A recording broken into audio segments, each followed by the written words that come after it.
So you go out to your mailbox, you open your mail, and you find an audit-generated notice of determination from the California Department of Tax and Fee Administration. You start reading it, and it states that you owe sales tax, interest, penalties, or all three.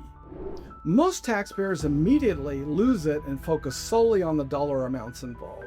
But the real issues here is the deadline on that notice, because once that deadline passes, your options become dramatically more limited. And what could have been a successful appeal may become an expensive sales tax collection problem. Hi, I'm David W. Klasing. I'm a dual licensed tax attorney and CPA, and for more than 25 years, my team and I have represented taxpayers in California sales tax audits, appeals, and high-risk sales tax controversy. Today I'm going to explain how a CDTFA-416 petition works, why timing is critical, and how your first filing of this document can shape your entire dispute. So what is a petition for redetermination? A petition for redetermination is the formal process used to challenge the CDTFA Notice of Determination. In most California sales tax matters, the petition must be filed within 30 days of the notice mailing date. Certain tax and fee programs may use different deadlines. That is why the first step here is always reviewing the notice very carefully.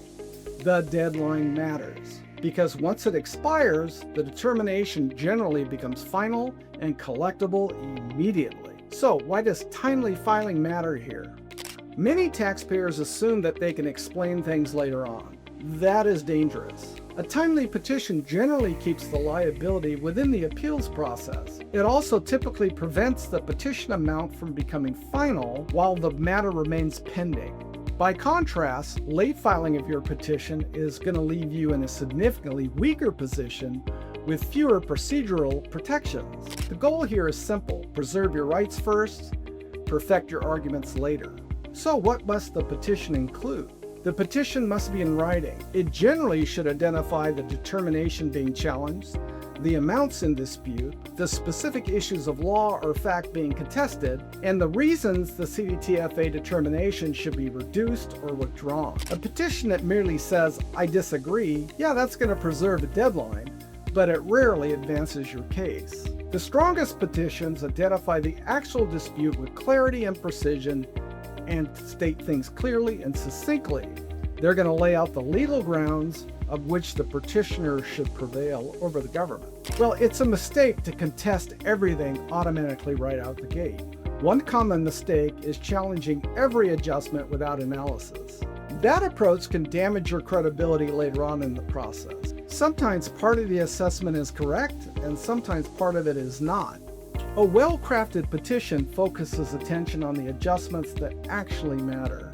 The objective here is not to fight everything. The objective here is to win what is defensible. So, what are the issues that most often appear in petitions? Many CDTFA petitions involve disputes over things like the markup methodology that they use, the status of your resale certificates, receiving marketplace facilitator treatment, disputes over exemption claims, or district tax sourcing, or unsupported deductions, or use tax assessment, and record reconstruction issues.